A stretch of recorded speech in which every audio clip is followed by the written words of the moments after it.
इजतिहादी खता हुई सी आप दे कोलों कि अल्लाह ने फरमाया आदम इस दरख्त के करीब नहीं जाना। शैतान ने अज़ल्ला कीता, जनाबे आदम अलैहिस्सलाम उस दरख्त के करीब चले गए।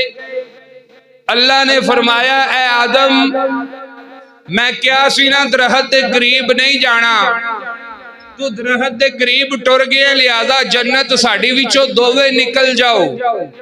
जनाबे आदम ते जनाबे हवा दोवे जन्नत दे विचों निकाल दिते गए, दुनिया उत्ते आ गए और दोवां विच जुदाई पै गई।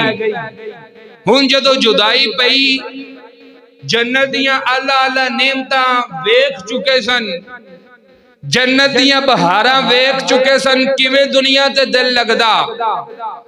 जन्नत दियां आराइशो आराम वाली जिंदगी तो वाकिफ सन, किवें दुनिया ते दिल लगदा।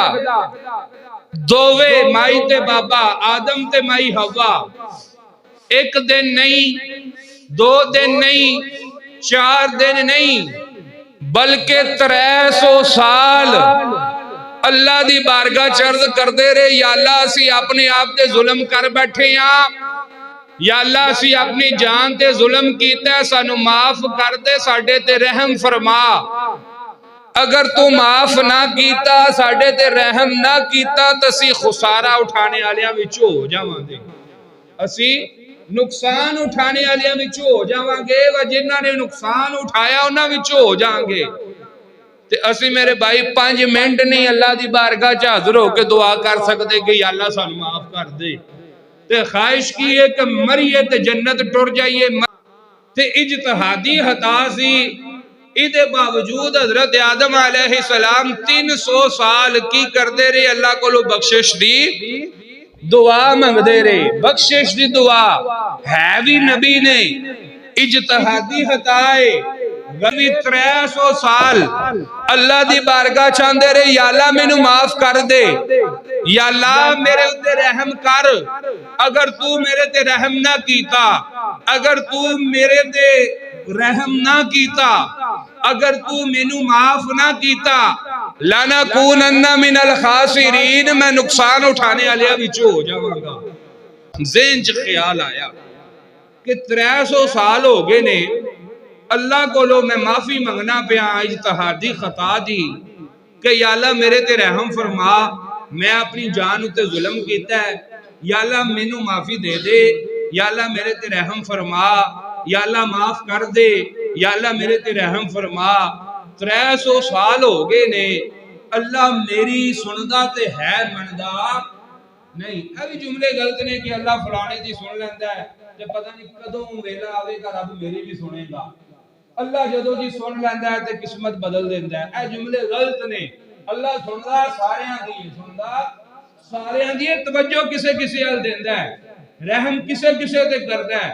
जेड़ा रब दे ज्यादा नेड़े होवे, अल्लाह दा कुरब जिन्नू ज्यादा हासिल होवे, अल्लाह उदे ते अपना रहम जल्दी फरमांदा है, उदे ते अपना करम फरमांदा है।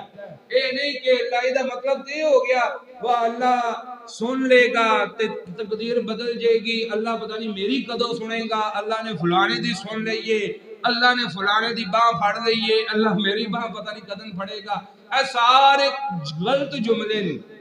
अल्लाह सुनता भी है ते अल्लाह बाह वो नहीं पड़ता किसी दी। अल्लाह पढ़न तो पा के, उठन तो पा के, जागन तो पा के, सौन तो पा के, बैन उठन तो पा के, अल्लाह वजूद तो पा के। ये गल्लां सारियां गलत होन कि अल्लाह सुनदा नहीं, अल्लाह सुनदा सारियां दी है, पर रहमत दी तवज्जो नहीं जेड़ा ना करदा साडे हाल। ये जुमले ठीक ने कि अल्लाह साडे ते पता नहीं कदों रहम करेगा, या अल्लाह कर दे रहम साडे ते भी, या अल्लाह साडे हाल भी तवज्जो फरमा। ते अल्लाह उन्नी को तवज्जो फरमांदा जिन्नी असी अल्लाह हाल तवज्जो करने आ। असी किन्नी को अल्लाह हाल तवज्जो करने आ ते अल्लाह साडे हाल शिकवा है कि रब तवज्जो ना करे। रब तवज्जो किवें करे, असी किन्नी को रब हाल तवज्जो करने आ। ये तो दुनियादारी दे हालात ने कि अगर रिश्तेदार बड़े करीबी भी होवन ते उन्हां नूं मिलना छड़ दईए ते ओह भी तवज्जो छड़ देंदे ने। ते रब नाल जदों मुलाकातां छड़ देनियां ने, अल्लाह दी बारगाह च हाज़िर होना छड़ देना, ते रब ने फिर तवज्जो किवें करनी है।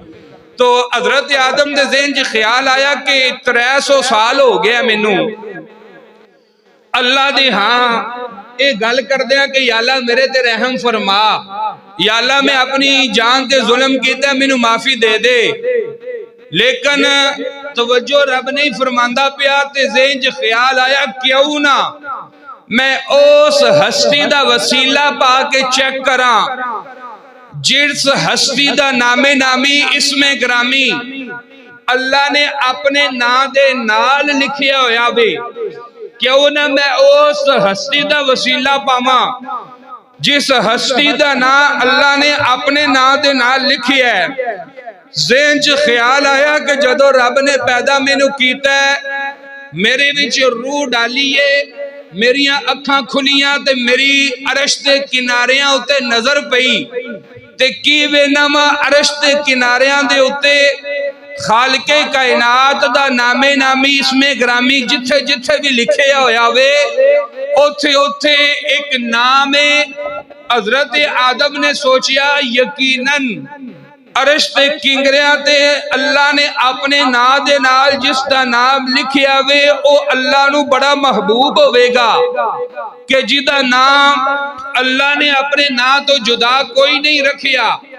حضرت ذی وقار حضرت آدم نے اللہ دی بارگاہ دی اندر پھر عرض کیتی مولا 300 سال ہو گئے نے تیرے کولو معافی منگ دیا، میرے تے رحم کر مینوں معاف کر دے۔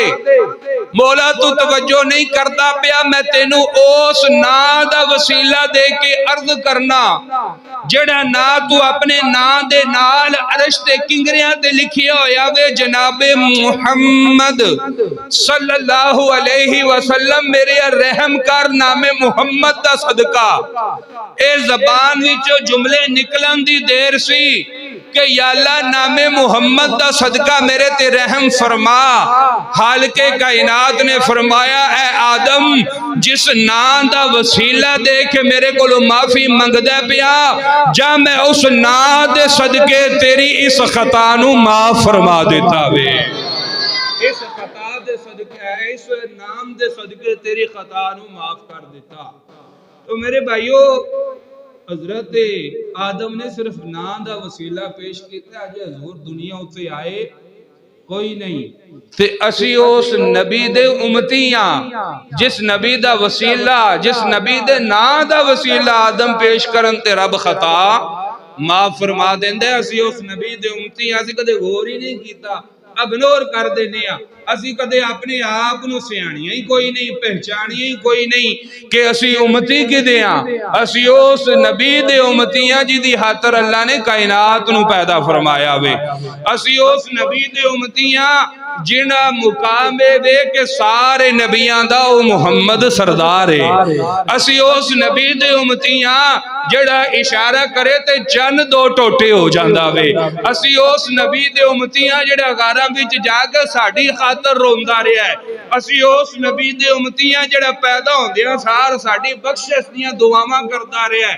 اسی اس نبی دے امتیاں جڑا معراج علی رات رب نال ملاقات کرن جائے تے ساڑھی خاطر اللہ دی بارگاہ دی اندر ایڈے خوشی دے موقع ہوتے کہ رب نال ملاقات ہے تے پھر بھی ساڑھی فکر تے ساڑھی بخشش دی دعا کروا کے آوے۔